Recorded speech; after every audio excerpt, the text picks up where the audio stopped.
నీ జీవితంలో ఒక నిరాశలో, నిస్పృహలో ఉన్నావా? అందరూ నిన్ను విడిచిపెట్టేశారు, వదిలిపెట్టేశారని ఏడుస్తున్నావా?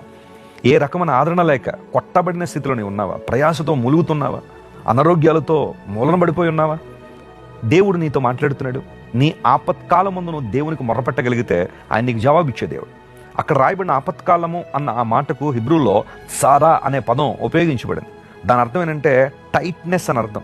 టైట్నెస్ అంటే ఇరుక్కుపోతారు చూడండి. కొంతమంది యాక్సిడెంట్లు అవుతున్నప్పుడు ఒక లారీకి బస్సుకి మధ్యలో కొంతమంది ఇరుక్కుపోతూ ఉంటారు. వారిని ఎంత బయటకు తీసుకురావాలన్నా రావడానికి అవ్వదు. అలాగే కొన్నిసార్లు పరిస్థితులు కూడా మనల్ని ఇరుకుల్లోకి నెట్టేస్తాయట. ఇరుక్కుపోయిన అనుభవాలు మనలో ఉంటాయి. అఫ్లిక్షన్ అనగా ఒక శ్రమ, ఇబ్బందులు మన జీవితంలోకి వస్తున్నప్పుడు ఏం చేయాలి? ఎటు పోవాలి? జీవితం కొన్నిసార్లు కొంచెం కఠినంగా ఉంటుంది మన పట్ల. ఇరుక్కుపోయిన అనుభవాలు ఉంటాయి. ఒక ప్రక్కన ఒక సమస్య, మరొక ప్రక్కన మరొక సమస్య.